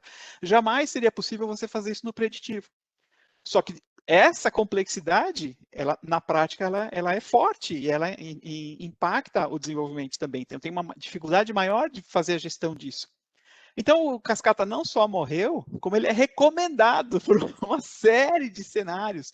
Todas as áreas de engenharia, por exemplo, que estão fora do desenvolvimento de software, e algumas de software também, você poderia muito facilmente e de forma melhor resolver usando o método preditivo, que é o famoso cascata, que é o famoso waterfall ali que o pessoal trouxe. Tá? Rogério, até se você me permite, né, você comentou engenharia. Pessoal, teve um colega que trabalhou, falou, Rubens, eu trabalhei numa grande construtora, e lá a gente começava o projeto, toda a parte de fundações, né, todo o planejamento no método tradicional, as partes de estrutura, né? Só que a parte do acabamento, né, os pavimentos lá, a parte de pintura, tudo métodos ágeis, né? Fazer sprint, né, entregas aí, né? Ou seja, a cada 4 semanas, né, uma vez por mês aí, entrega aí de um pavimento já totalmente pronto, né? Equipes, então eu achei bem interessante. Então, ou seja, você vê que você pode fazer um projeto inteiro, um método tradicional, você pode fazer um projeto inteiro em ágil, só que você pode mesclar também, né? E Exato. Né, você fazer usar os dois métodos. E o Taylor, que eu também gosto pra caramba, né? Ou seja, você vai pegar o que é de melhor de cada um desses métodos, né? E vai fazer um que atenda às tuas necessidades do seu negócio. Esse Exato. Pessoal, Beleza? Beleza, obrigado. Valeu, Obrigado, Rubens. Foi ótimo você ter complementado, né? Por que foi ótimo? Porque a gente está falando disso desde o começo do dia, né? O tailoring. E aí, na verdade, você conhecer métodos ágeis é uma habilidade a mais que o gerente de projetos vai ter. Não é que é a bala de prata que vai resolver todos os projetos daqui para frente. Não, ele é uma habilidade a mais. Então, não se iluda achando que se você, então, for um cara que conhece o ágil, você não conhece o resto. Eu estava num curso com um cara que eu admiro muito, né? A gente estava falando, era um curso de Product Owner, um termo que você citou também aqui. E aí alguém no curso falou assim, então quando a gente pega lá, não precisa mais do PMBOK, tá, não sei o que, né, não sei o que lá, como é que a gente faz com gestão de riscos, né? Aí o professor falou assim, bom, você pode aprender sobre gestão de riscos no guia PMBOK, por exemplo. Entendeu? Porque, cara, você vai ler gestão de riscos no Scrum Guide. Não fala de gestão de riscos no Scrum Guide, entendeu? Né? Então, assim, as coisas são. E o André Ricardo também trouxe de forma brilhante. Gente, conhecimento, ele se acumula. E você só acaba criando um arcabouço cada vez maior de práticas e técnicas que você pode aplicar no seu dia a dia depois. E vai ter situações que você vai escolher um caminho, porque é o melhor caminho, vai ter situações que vai ser outro, e vai ter situações que você vai ter que adaptar ferramentas e técnicas para atender o seu projeto, porque afinal de contas, uma coisa não muda em projetos, né, pessoal? O projeto é sempre único. O projeto é sempre único. E às vezes o melhor jeito de entregar um projeto é fazer uma combinação de métodos, tá bom? Então, devolvo a palavra aí para o nosso amigo Manuel. Né? Não, excelente, excelente. Mas antes de eu passar para a próxima pergunta, eu sempre gosto de ouvir as pessoas de mercado. E aí eu queria que o Vanderlei falasse. O Vanderlei tem uma grande experiência na parte de projetos. E depois, logicamente, ele vai falar muito sobre a questão de certificação. Mas antes de falar de certificação, vamos olhar o mercado. Vanderlei, como responsável pela área de governança na Sky, professor aqui conosco, colega aqui no Mackenzie. Vanderlei, dá um pouco do teu posicionamento aqui em relação cascata, se morreu, se não morreu, será que a pessoa é contratada, será que ele não é contratado, será que ele é dinossauro ou não? Posiciona um pouco para nós aqui, dá a tua visão para nós, Vanderlei. Obrigado, Manuel, obrigado aí, boa noite a todos os meus caros colegas aqui, é um prazer sempre estar com todos aqui, debatendo, né, é um assunto tão interessante. E eu estou com vocês, né, fechadíssimo, cascata não morreu, os projetos, né, baseados aí nos métodos tradicionais, nas referências tradicionais, eles não morreram. Eu falo isso justamente nas minhas aulas de certificações, né, a gente tentando desmistificar esse tema de certificações para os alunos, né, e vem sempre essa pergunta, pô, mas eu estou aqui falando sobre um conteúdo que de repente já não consigo utilizar mais. Nada disso. Meu querido amigo André colocou muito bem aí, é uma questão de você acumular conhecimento, né? Acumular conhecimento e efetivamente você dosar esse conhecimento como ferramentas para você resolver problemas. Gestor de projetos é uma pessoa que vai resolver problemas dentro da organização.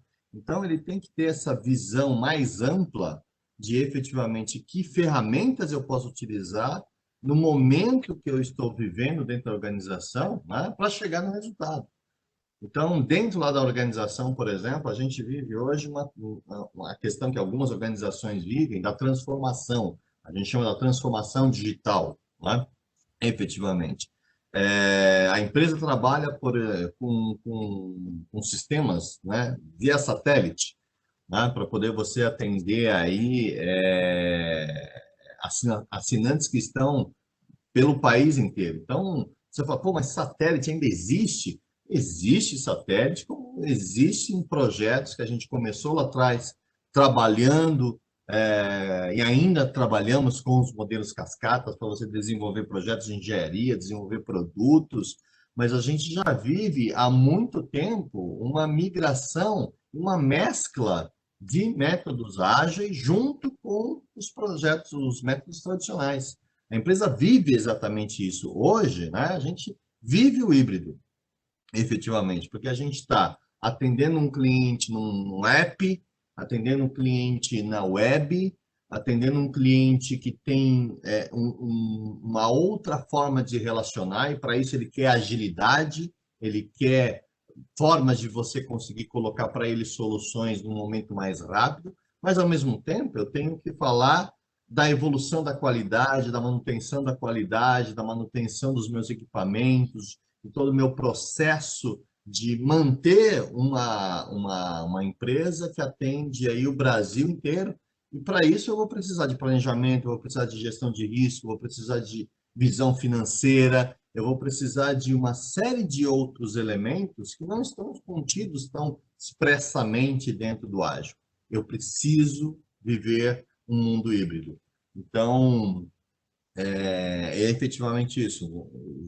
Todo mundo tem que ter como base os nossos métodos tradicionais, isso não vai morrer nunca, efetivamente, mas sim, estar aberto, ser flexível, adotar novas formas de você ver gestão de projetos.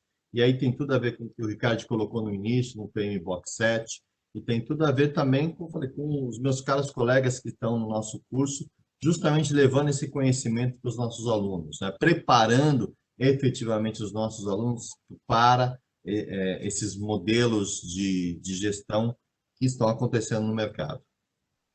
Excelente, Vanderlei. Espero ter Eu contribuído aí. queria explorar, eu acho que esse é um assunto aqui que é fascinante, que é, tendo um determinado problema de negócio, qual é o Lego que eu utilizo? Qual a ferramenta? Será que eu vou para o modelo tradicional? Será que eu vou para um modelo mais purista ágil? Será que eu vou para um híbrido? Manuel, rapidinho, só para te interromper, só uma coisa que eu gosto sempre de lembrar, galera. É que assim, ó, quando a gente fala em ágil e fala no Scrum, o Scrum é para desenvolvimento de produto. Ou seja, você utiliza o framework para desenvolver um produto.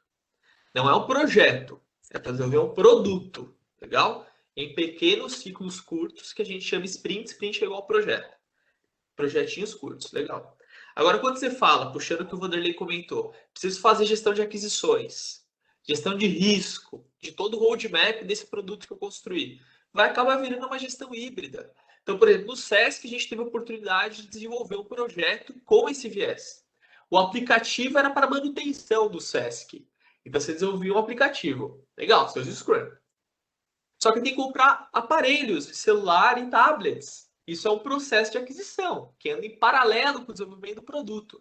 Então, é muito natural a gente ter projetos que têm característica aí adaptativa e tem em paralelo uma série de planos preditivos. Eu só fiz questão de falar isso aí que eu acho bem legal para a gente conseguir também trazer aí mais algumas maneiras de ter insights sobre o assunto. Desculpa te interromper, cara, pelo amor de Deus. Perfeito, Veronese. É sobre esse insight que eu queria discutir um pouco mais. E aí, eu até vou remeter um ponto que o André Ricardo comentou, que é o Taylor. Olhando um determinado problema, como é que eu me posiciono, a metodologia, qual o método que eu uso, qual o nível de projeto. E aqui eu queria ouvir um pouco a palavra do meu colega aqui, Mário. Mário, posicione, dá uma visão aqui, uma explicação aqui de uma maneira estruturada, vantagens e desvantagens sobre cada um dos métodos, como se posicionar. Vamos discutir um pouco esse assunto. Legal. Posicionamento de métodos mais preditivos, mais ágil purista, ou métodos híbridos. É um coach aqui, uma consultoria free aqui para esse time aqui, compartilhando a tua experiência, Mário. Legal. Só antes de começar, né, eu só queria comentar uma coisa interessante, né, que o Rogério Roberto falou a respeito de riscos e o mundo ágil, né? Eu já participei de um projeto em uma empresa que estava implantando um marketplace ágil, né, que usava modelo Spotify, com suas squads, sprints, fazendo retrospectiva. Em um determinado momento, começaram a pipocar uma série de problemas e o Scrum Master, né, chegou, foi quando eu entrei lá e falou, meu, mas como que a gente consegue, a retrospectiva não consegue muitas vezes, né, discutir esses assuntos? Eu falei, vamos implementar um processo de gerenciamento de riscos, né? Então, é trazer desse mundo preditivo, né, uma ferramenta útil que foi muito bem utilizada lá nessa empresa. E aí também, só comentando um pouquinho, né, o que o Vanderlei comentou, né, como as empresas hoje estão trabalhando no mundo híbrido, na IBM, onde eu trabalho, nossa, a ênfase, né, em ágil e no mundo híbrido é gigantesca, é muito forte, né? Então, nós estamos vivendo lá um momento agora, não é nem de revolução, não é isso, né? Mas é de transformação muito grande através aí dessa ideia do hibridismo. Eu tenho projetos em que são tocados com equipes ágeis, mas uma gestão baseada num planejamento, numa visão, né, de estimativa, a visão de longo prazo, e que como o próprio Veronese comentou, né, é um mundo híbrido esse, né? Eu trago as experiências, né, dessas diversas metodologias, né, ou formas de pensar o projeto. Mas vamos lá, né? Falando um pouquinho, então, como escolher, né? O legal quando a gente discute sobre isso não é falar de vantagem e desvantagem, né? Mas as características de cada um. Muito se fala aí pelo mercado, tem vantagens em um modelo, vantagens em outro. Não, quais são as características e pegar o que é melhor de cada um para o meu projeto. Por exemplo, falar do waterfall, né? Putz, esse é um tema clássico em gestão de projetos, né? Tão clássico como pão com manteiga, com chocolate Lolo, né, gente? O modelo cascata, né? Por quê? Porque aqui nós falamos em preditibilidade, né? A questão preditiva, né? Muitos dizem, o preditivo é do mal, o GP não faz nada na vida, não transa, ele só planeja, só vive planejando, se antecipar, e quando entra em execução, falha. Putz, não sei, talvez não seja isso, né? Isso não é regra. A questão da preditibilidade é quando é indicado para projetos onde os requisitos estão bem definidos. Me corrijam, colega, se eu tiver, né, errado, mas se os requisitos estão bem definidos, o escopo ele é conhecido de antemão, né? O modelo waterfall ele é muito bem-vindo, né? Quando é necessário ter uma previsibilidade, onde eu preciso seguir um roteiro, né? Então, nesse caso, onde eu tenho foco em planejamento, foco em estimativas de prazo e de custo, né? Um foco nas entregas, na conclusão das entregas, né? Esse modelo em cascata ele é muito bem utilizado, ele não morreu como disseram os nossos colegas, né? Existem algumas restrições, algumas questões desse modelo? Bem, por exemplo, né, muitas vezes no início do projeto, no planejamento, eu não consigo mapear, ter uma boa imagem, uma boa visibilidade dos requisitos, né? Ou uma boa visibilidade do que eu vou receber. Isso é inerente ao modelo. Mas ele é muito bem empregado, né, em projetos de engenharia, de infraestrutura. O Vanderlei, não me lembro se foi o Vanderlei que comentou, né, que mescla, né, em alguns projetos de engenharia que ele viu de construção, o waterfall com ágil, né? Mas dificilmente eu consigo começar a fazer as fundações, a infraestrutura do meu prédio sem ter a visão do todo, até que andar eu vou chegar, né? Porque todos os cálculos estruturais precisam ser conhecidos de antemão. Então, esse projeto, Waterfall, ele cai como uma luva nesses tipos de projetos. E aí, por outro lado, a gente tem o ágil, né? Enquanto o modelo em cascata preconiza a predictibilidade, o ágil é na adaptabilidade, né? Então, é um foco no ágil na questão de adaptação das entregas. Então, a entrega ela é fracionada. Por quê? Porque ela roda de uma maneira mais rápida. O rápido não é fazer com pressa, né? Então, por isso que muitas vezes, até no mercado, a gente vê que se confunde um pouco, né? Fazer rápido não é fazer com pressa, né? Mas a priorização ela ocorre em relação ao valor agregado ao negócio. Então, os requisitos, eles já têm uma característica mais dinâmica, né? Eles podem mudar à medida em que o próprio negócio pode mudar, ainda mais nesse contexto que a gente vive aí atualmente, né? De grandes mudanças e transformações, né? Agora, da mesma forma que no cascata a gente tem um lado bom e tem algumas considerações, no ágil também, né?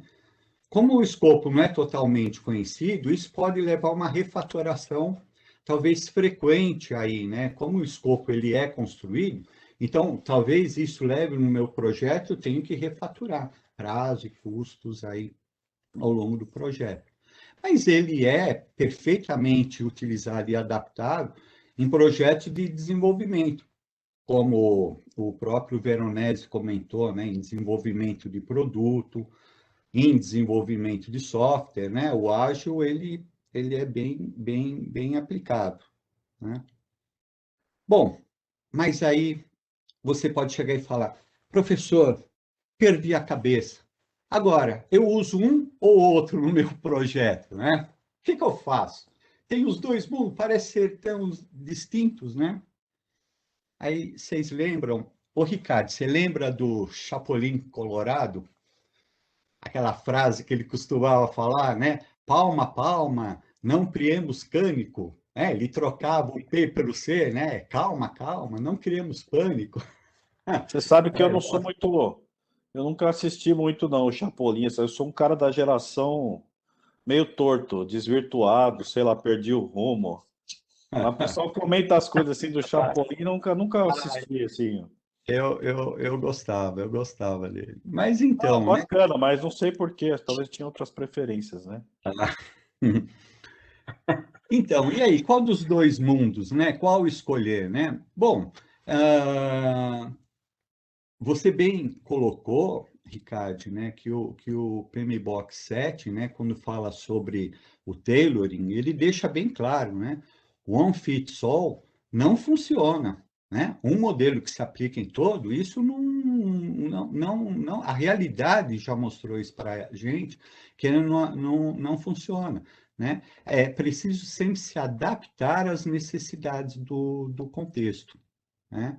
Ou seja, o modelo híbrido, ele traz aí uma discussão interessante, que ele foca no planejamento e nas estimativas, mas de uma maneira flexível, né? Flexível. E agora, o que é flexibilidade, né, no modelo híbrido? Isso é interessante a gente discutir, né? Entender um pouquinho, porque muitas vezes a gente fala, mas não entende direito, pô, mas por que ser flexível, né? Aceitar qualquer coisa? Não, né? A questão da flexibilidade é pensar em alternativas, é mudar caso a realidade mude. Isso é o modelo híbrido. Então, se eu tenho uma necessidade hoje, e essa necessidade que ela está sendo atendida, de repente mudar em função de um contexto externo, mesmo interno ao projeto, eu ter essa capacidade de me adaptar, né? Isso que eu acho que é o grande cerne, é a grande sacada dos modelos híbridos. E quando a gente lê o PMBOK 7, né, eu estava lendo esses dias, a gente pode talvez encontrar nas entrelinhas do PMBOK essa questão, né? É a flexibilidade. Esse talvez seja a grande sacada. Não aquele modelo engessado, como muitas vezes fala que é o preditivo, onde fiz o meu planejamento, vou matar e morrer em cima desse planejamento. Não, né? Eu tenho que olhar o contexto, eu tenho que mudar, eu posso mudar. Mas aí pode virar e perguntar, mas como eu faço isso? Né? Como que eu flexibilizo? O que eu flexibilizo? Né? Sabe que você flexibiliza nesses modelos híbridos? Tudo. Eu posso flexibilizar o tempo, eu posso flexibilizar o custo, eu posso flexibilizar o escopo. Então, hashtag fica a dica, né? Quanto mais flexível for o seu planejamento, mais robusto vai ser o seu projeto. Essa é a sacada do modelo híbrido, né? Eu posso planejar em fases, ter minhas releases, né? Mas eu também tenho que ter uma visão geral do meu projeto. Onde eu estou, onde eu vou chegar. Isso é a sacada do modelo preditivo. Mas eu planejo em fase, em releases. Isso eu posso trazer do modelo ágil, né? Então, o modelo híbrido, ele traz o que tem de melhor nos dois projetos. E aí, respondendo sua pergunta, Laranja, tá bom, onde que eu posso usar esse modelo? Em tudo, em todos os projetos. Eu posso ter esse modelo, projeto de engenharia, na construção de uma usina nuclear, né, numa viagem. Então, a questão é de que maneira que eu vou trazer essa visão bem lean, né? Ricardo, você até comentou isso, que o SET também está trabalhando isso, né? Eu posso trazer práticas adaptativas que vêm lá do ágil, do Scrum, para o desenvolvimento do produto do software. Mas eu posso ter práticas preditivas para a gestão desse projeto, né? Isso é fascinante. Assim, eu estou olhando muito isso, estudando, estou falando, cara, a gente sai dos silos, né? Finalmente a gente consegue sair dos... Ou eu sou ágil, ou eu sou preditivo. Não, eu sou tudo, né? Eu posso ser tudo e também nada ao mesmo tempo, porque eu estou adaptando, eu estou flexibilizando o modelo para minha realidade, né? Então, vale avaliar o que tem de mais relevante em cada uma das situações, né? Não sei Muito se eu bom, aqui... Mário. Ajudou muito, fantástico. Eu confundi. Muito bom, mas eu queria ouvir uma outra opinião. E aí eu queria, Veronese, você tem uma empresa de consultoria, em geral você visita seus clientes. Como é que você se posiciona, Veronese, se um CEO te faz esse tipo de questionamento? Eu queria ouvir um pouco a tua opinião, Veronese. Cara, é muito legal ouvir isso, porque a realidade de um prestador de serviço é dura. Então você pega assim, ele chega no cliente e a gente faz a proposta de fazer uma venda por sprint, por exemplo, no qual o escopo é meio flexível, não tem muita clareza. Cara, não vai, né? Por exemplo, boa parte dos clientes da SMR são instituições públicas ou instituições de economia mista, que tem a 86666, né? Que é quase do capeta esse processo de compras, né? Que é assim, é super rígido e a flexibilidade não existe. Então, assim, cara, se eu for fazer uma venda para esse tipo de cliente, o escopo é fixo. É indiscutível isso, o escopo é fixo. Porque eles até prestam contas, algumas delas para o TCU, né? Algumas prestam contas para um board de diretores, coisas do tipo.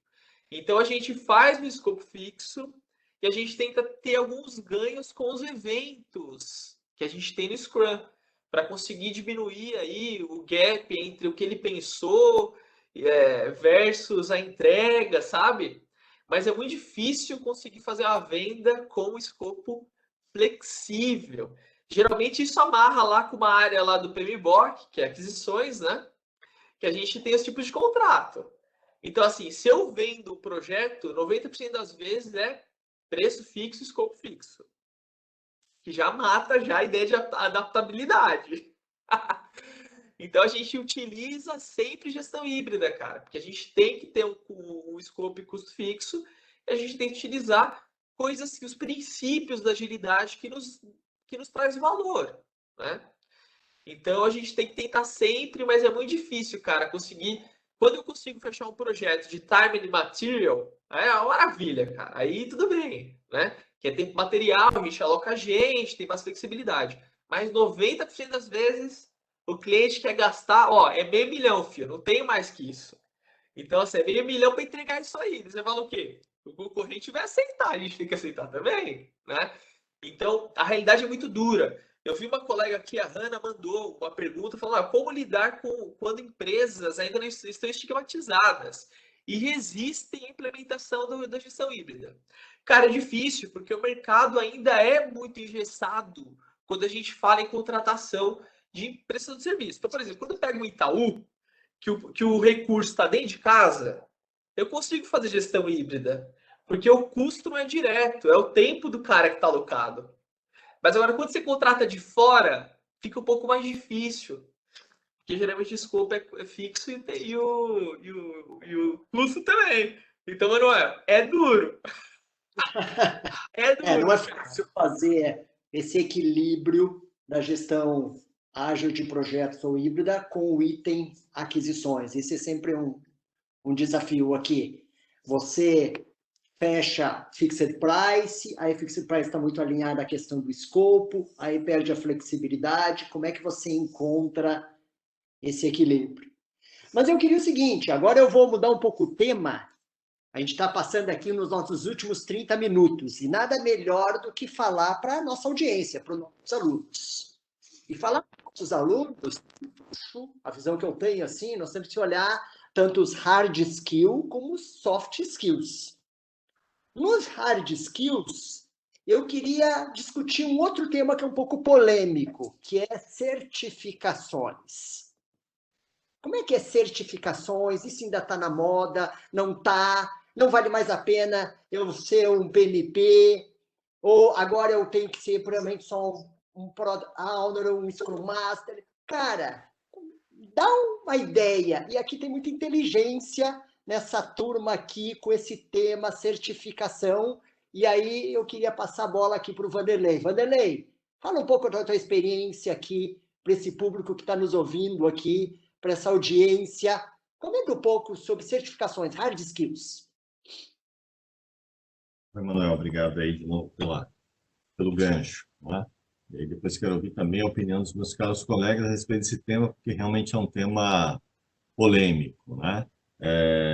Mas eu acho que, assim, nós politizamos demasiadamente, né? Algumas coisas eu acho que a gente tem que mais simplificar ainda na linha que a gente já está discutindo aqui. É algo muito simples, né? Vários colegas aqui falaram, eu acho que pegando um gancho do Veronese a respeito, por exemplo, das empresas, né? A questão do conservadorismo na aquisição, na contratação, por exemplo, de empresas para uma prestação de serviço. Como é que eu sempre falo isso para os meus alunos? Como é que as empresas contratam pessoas? Esse foi o tema que a gente falou ontem, né? A importância das pessoas. Eu também sou contigo. Para mim, pessoas, processos, recursos. O famoso tripé da gestão passa efetivamente por pessoas, né? Quando a gente fala de pessoas, do profissional, e é o ponto que eu levo nas minhas palestras lá no nosso amado curso lá de gestão de projetos Mackenzie, tá? Falando sobre esse tema de certificações. As empresas são conservadoras. As empresas querem o mágico, eu sempre digo, elas querem o mágico, eles querem aquele cara com superpoderes, com a experiência total, com conhecimento em todas as metodologias, em todas as boas práticas, e no dia seguinte que ele for contratado, nenhum projeto dentro da organização atrasa, nenhum projeto sai do budget, você tem todos os seus clientes felizes, porque eu contratei, além de ter contratado alguém que tem a experiência lá do currículo, ele colocou uma série de projetos que ele entregou, ele ainda é um profissional certificado. Então, não tem como errar. Tá? Isso as empresas estão querendo contratar mágicos. Tá? E isso não existe. Na verdade, o que existe é muito trabalho, arregaçar as mangas e fazer acontecer. Tá? Então, você precisa juntar as coisas, juntar o conhecimento, a experiência que você traz daquilo que você viu, que você desenvolveu. Você precisa juntar uma boa formação teórica, juntando com a prática de um excelente curso, de preferência do Mackenzie, sobre especialização de projetos, onde você vai ter realmente a vivência desses caros colegas aqui, além de falar das questões teóricas, das referências, que para mim são ferramentas, né, que são apresentadas sobre as melhores práticas, sobre as metodologias. E como eu falei no nosso primeiro dia, você pode ou não colocar uma cerejinha de bolo. O que é? A certificação. A certificação nada mais é do que você escolher uma das entidades que existem aí, é um mercado, né? Se eu estava até fazendo a conta aqui, existem em torno de 25 a 30 certificações dentro do mercado. Se você juntar todos os institutos, PMI, o Prince, o IPMA, você juntar as empresas que dão certificações ágeis, se você juntar certificações voltadas, por exemplo, à gestão de escritório de projetos, da Global Alliance, se você pegar uma certificação de gestão de projetos sociais, você tem mais de 25 opções de certificações no mercado. E aí, pegando o gancho do meu querido professor Mário, que acabou de falar, o que eu escolho? Como é que eu defino o que vai ser melhor para mim e certificação vai ser melhor para mim? E o que eu sempre falo para os meus alunos, né?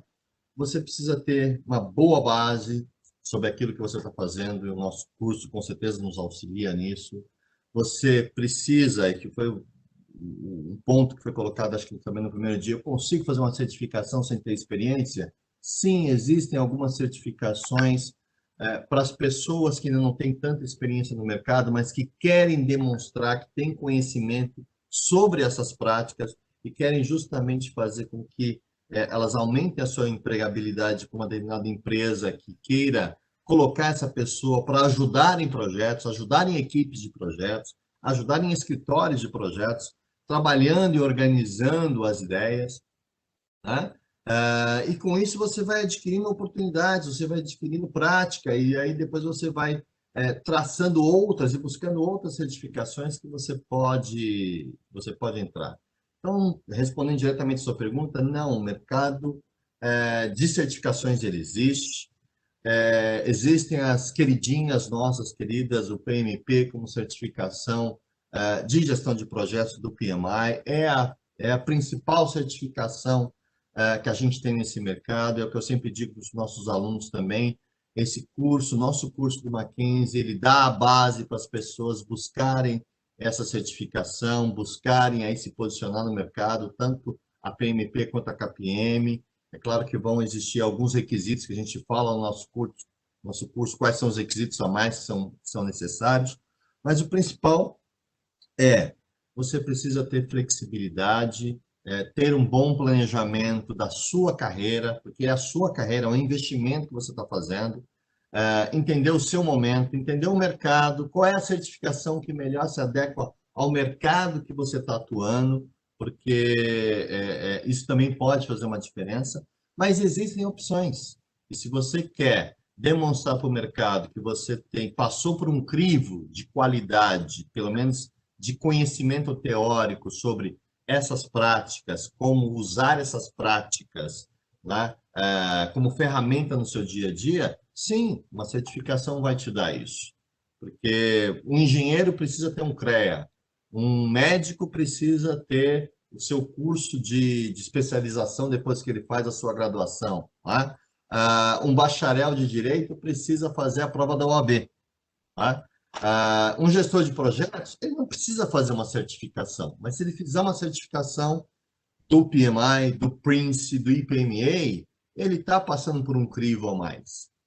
Ele está organizando as suas ideias segundo um modelo de trabalho, né? É exatamente isso. Uma certificação é uma forma de você organizar as suas ideias de como você pode empregar de uma forma homogênea essas práticas, né? E é isso que o mercado quer. O mercado quer bons profissionais, profissionais capacitados, habilitados, que consigam empregar esse conhecimento efetivamente nos problemas que eles têm. Então, a certificação, como eu sempre falo, é uma cereja do bolo. E aí você precisa entender se é o seu momento, se é agora, se é depois, se você vai aplicar isso em qual segmento, como é que eu busco essas certificações. Então, nosso curso, nossas palestras justamente buscam trazer esse conhecimento para as pessoas. E, de novo, a ideia do nosso curso é formar bons profissionais para o mercado. Excelente, Vanderlei. Muito bom, muito bom. E dentro desse tema, eu vou chamar meu amigo Rubens Morricone, especial gestão de carreiras. O Rubens é um cara que soube lidar muito bem na sua carreira profissional. Dá um coach para nossos alunos aqui sobre carreira, já que linkamos com o item certificação, Rubens. Dá um pouco da tua experiência. Beleza. Bom, pessoal, eu particularmente, realmente, assim, sou um fã de certificações, né? Sou certificado do PMP, fiz lá em 2004, tem que renovar a cada 3 anos, né? Sou certificado Microsoft Pro, sou certificado Scrum Master, sou certificado ITIL, então algumas certificações. Então, eu recomendo a certificação porque ela acaba testando realmente o seu conhecimento. E muitas vezes você coloca seu currículo no mercado, né, com tanta concorrência para tantas empresas. Se você tem a certificação, você vai ser chamado, você vai ter a oportunidade de ser chamado para a entrevista. Aí o Carlos, né? O Fernando, acho que o Fernando fez uma pergunta aí, agora há pouco, né, fez um comentário, pô, gostei lá que o Rubens comentou sobre Scrum Master, PO, né? Então, é o seguinte, Fernando, né? Até aproveitando o gancho, respondendo a pergunta sua também. Eu costumo falar para os alunos, olha, para você tirar uma certificação PMP, você tem que estudar bastante, você tem que estudar muito, né? Eu já dei, o André Ricardi, especialista em dar treinamento de certificação PMP, tem, né, dá sempre treinamentos, eu já dei também preparatório. Você precisa investir no mínimo de 4 a 6 meses, estudando mais ou menos umas 4 a 6 horas por dia, para você conseguir tirar a certificação PMP, e vai ter um custo alto também. Então, eu falo para você precisa estar olhando no mercado. O que está demandando? Hoje, o mercado está demandando muito projetos ágeis, né? Então, se você, por exemplo, quer estudar um pouco, fazer um curso, Fernando, igual eu falei, né? O Fernando e os demais aí. Você vai investir lá mais ou menos 2 semanas, em até um mês, você vai conseguir tirar aquelas primeiras certificações de Scrum, né? O PSM, né? do Scrum.org. Você vai estudar lá um mês, você vai conseguir tirar essa certificação, ou uma outra, a ASF, né? A Agile Scrum Foundation, que é do Exim. Então, ou seja, você vai se preparar um mês, vai ter um desembolso de mais ou menos $150, e você vai conseguir já colocar isso no teu currículo para poder as empresas te chamar. E aí, lógico, né? Você vai conseguindo, né? Onde você está na tua empresa, você, de alguma forma, tem que começar a praticar. Você já tem que começar a falar para o teu pessoal lá, os gerentes, olha, eu estou fazendo isso, estou estudando, eu gostaria de começar a ter prática disso, né? Então, eu costumo falar, né? O pessoal fala, puxa vida, o meu amigo arranjou um emprego legal, fez isso, fez aquilo. Eu falo, pessoal, isso acontece. Só que o que mais acontece é o seguinte, as oportunidades aparecem para aquelas pessoas que estão mais preparadas. Então, se você quer ser Scrum Master, tem facilidade de coordenar pessoas, vai por essa linha. Pô, agora não, né? PO, Product Owner. O que é o PO? O que é o Product Owner, né, pessoal? É aquele cara com aquela visão de negócio, aquele profissional com aquela visão de negócio, ele pode ser da área de negócio, ou ele pode fazer um meio de campo entre a área de negócio e o time de desenvolvimento. Então, pô, se eu tenho facilidade de seguro, se eu tenho facilidade lá com aplicações, com aplicativos, vou estudar um pouco mais e vou fazer um treinamento para me tornar um PO. E hoje, né, são profissões aí bastante recomendadas no mercado. Agora, se você quer ter uma bagagem mais completa, ter uma experiência realmente maior, aí você vai fazer uma pós-graduação no Mackenzie. Porque nesse 1 ano e meio, você vai ter contato com muitos colegas, né, que vão trabalhar em outras empresas, com vários professores que vai estar te orientando, vai estar te apoiando e vai estar te recomendando. Fala, o mercado está mais aquecido para esse ponto, nessa empresa, nessa indústria. Então, Fernando, não sei se eu consegui te ajudar aí, mas vai depender muito. Você vai ter que estar ligado, vai ter que conversar com pessoas, né, esses mestres aqui, por exemplo, né? Você pode até pegar o contato nosso aí depois para entrar em contato, para dar uma ajuda, uma dica. Eu sempre faço isso com os meus alunos, é um prazer, é gratificante quando eu vejo, né, que algum ex-aluno, né, tem sucesso aí no mercado, eu fico muito grato por isso. Então, é isso, é se preparar, né? E não é assim, puta, eu tô pensando em fazer daqui 1 mês, 2 meses. Se você ficar pensando muito, você não vai fazer, né? Então, você tem que realmente, né, se dedicar, focar para conseguir. E aí, só aproveitando, né, o pessoal falou muito de projetos ágeis, abordagem híbrida, e aí a gente falou do Scrum, né, pessoal? O Scrum é o mais difundido, né, para métodos ágeis no mundo. Só que você tem outros, você tem o Crystal, você tem o Link, né, ou seja, evitar a parte de desperdício, né, o Lean. Você tem XP, programação extrema, você tem FDD, então você tem outros métodos ágeis também. Então, dependendo do que você vai querer, você vai usar, né, um desses métodos aí. Pessoal, espero ter O Scrum contribuído é aí. apenas um dos métodos. Exatamente, Vanderlei. Tem algum dos métodos. Talvez seja o mais conhecido, mas tem outros métodos ágeis, como XP, e assim Crystal, e assim por diante. Tem uma pergunta aqui do público, que é da Vanessa, que é, falando em conhecimento teórico, o fato de fazermos o curso em EAD nos diferencia das pessoas que realizaram o curso presencial? Os senhores acham que hoje já não é mais olhada essa questão? Antes de responder essa questão da Vanessa, eu queria passar um pouco para o Bira. Dizer o seguinte, Bira, eu acho que é importante posicionar para as pessoas aonde aplicar o EAD e qual é o método, e aonde é o presencial, que hoje é online. Porque hoje as pessoas acabam confundindo um pouco. Se você pudesse aqui posicionar, Bira... Claro. Então, na verdade, os cursos são iguais, né? O conteúdo do curso e até os professores são os mesmos. Aliás, o material do EAD que é oferecido no curso totalmente EAD, aquele que não tem aula presencial, é desenvolvido pelos próprios professores. Não foi uma empresa, não foi nem o Mackenzie, foram os próprios professores que dão aula no curso presencial. Durante a pandemia, teve essa questão, né? Que nós não poderíamos ir no campus, então nós estamos fazendo um curso que não é EAD, é um curso presencial com aulas remotas síncronas, né? A Vanessa. A Vanessa, eu não sei se ela é do curso totalmente EAD, mas se for essa pergunta, eu sou do curso totalmente EAD, o que diferencia do curso presencial? Na verdade, assim, os cursos são iguais, mas a forma com que é dado o curso é que é diferente. Claro que no presencial, aquela forma tradicional, que estamos acostumados desde criança, ir para a escola, né? E aí tem a vantagem do networking presencial, daquelas relações que a gente sente o calor humano, vamos dizer assim. No EAD, é uma alternativa principal, inclusive, para aqueles que não conseguem vir até o campus. E aí a gente consegue socializar o conhecimento da gestão de projetos. Que uma pessoa, por exemplo, do Amazonas, pode fazer o nosso curso, com essa equipe, né? Então é isso. E uma coisa muito importante, também, no caso, o que diferencia é a pessoa que está fazendo o curso, é o aluno, né? Porque para fazer o EAD, precisa ter o quê? Uma organização pessoal, senão não dá.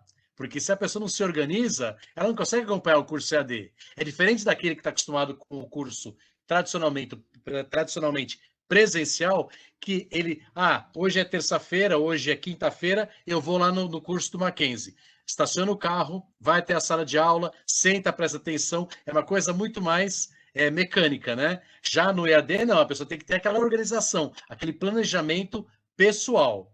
Não sei se é isso que a Vanessa queria escutar, qualquer coisa ela pode fazer outra pergunta.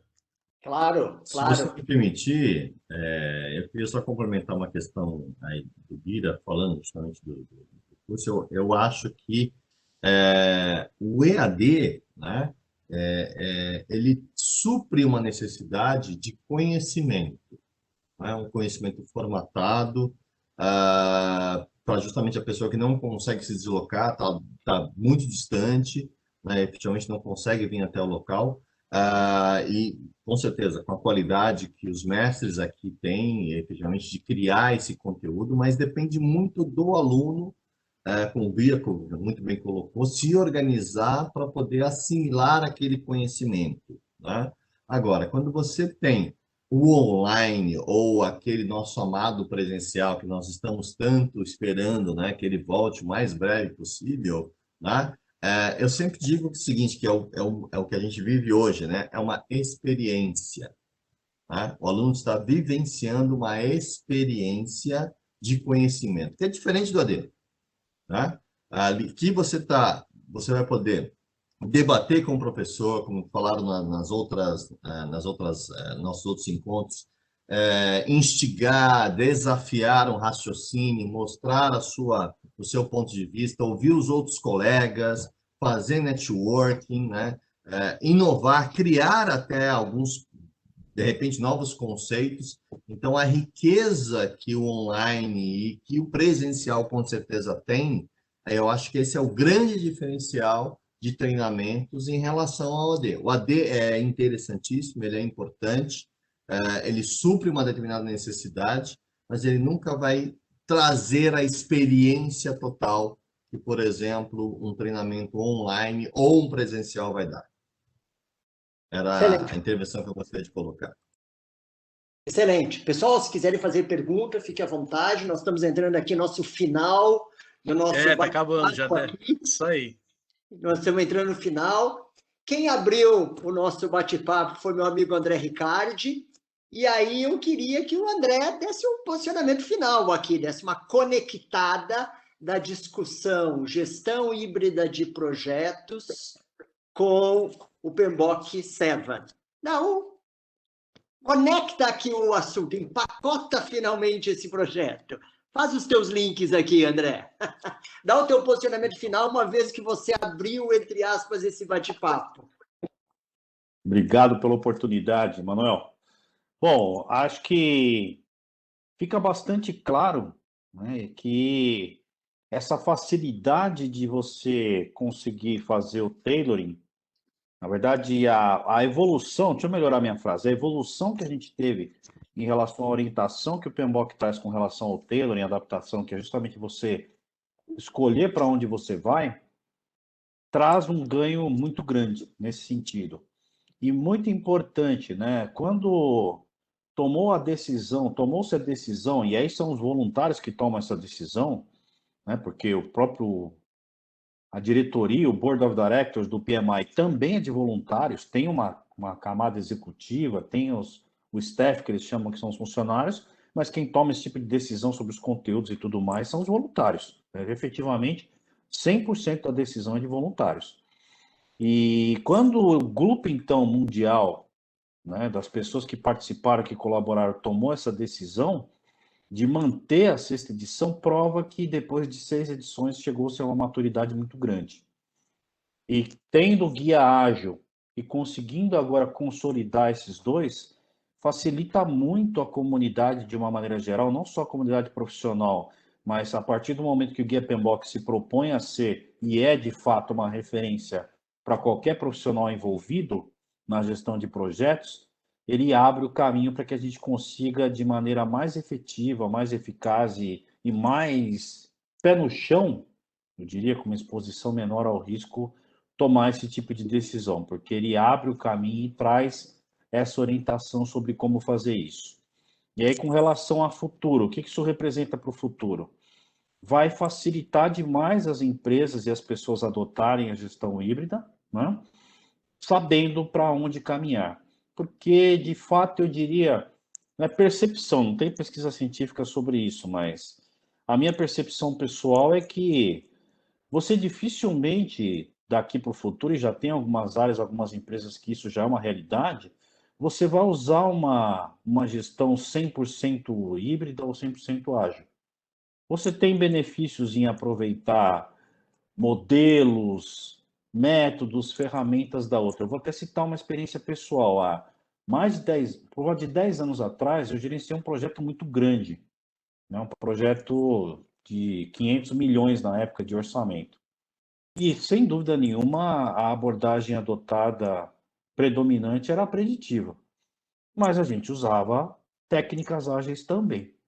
Eu tinha um canvas atrás da minha mesa, com um monte de post-it colado, usava técnicas ágeis para, por exemplo, fazer reuniões diárias, dependendo do momento, para fazer sprints para algumas coisas, porque fazia sentido naquele cenário.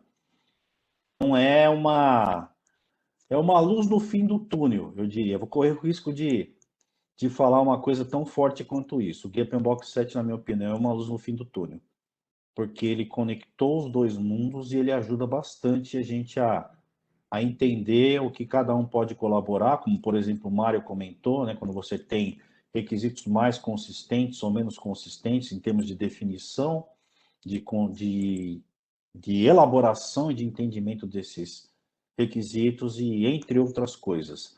E essa flexibilidade também da plataforma que te permite, porque além de adaptar, que é o PMI Standards Plus, que foi aquilo que eu mostrei, porque além de eu conseguir consultar, acabei não falando isso, se eu não me engano, o ágil e o waterfall ou o preditivo, eu tenho uma opção de pesquisa por híbrido também. Ou seja, ali você tem cases, você tem experiências de gestão híbrida que já estão sendo compartilhadas pela comunidade mundial.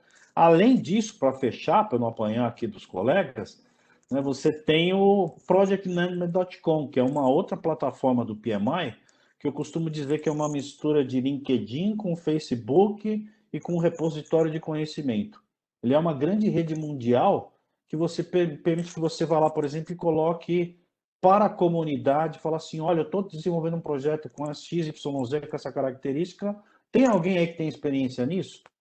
E responde uma pessoa da Indonésia, da Malásia, da China, para você e fala, olha, eu tenho tal, tive essas dificuldades, ou seja, você tem um compartilhamento de conhecimento mundial. Uma última coisa que eu lembrei, o PMI Standards, ele pode ser alimentado pela comunidade, ou seja, se a pessoa é associada do PMI, ela tem algum conteúdo relevante, ela submete isso a uma comissão e aquele conteúdo dela, aquele modelo, aquele artefato dele pode ser incorporado na base de conhecimento mundial.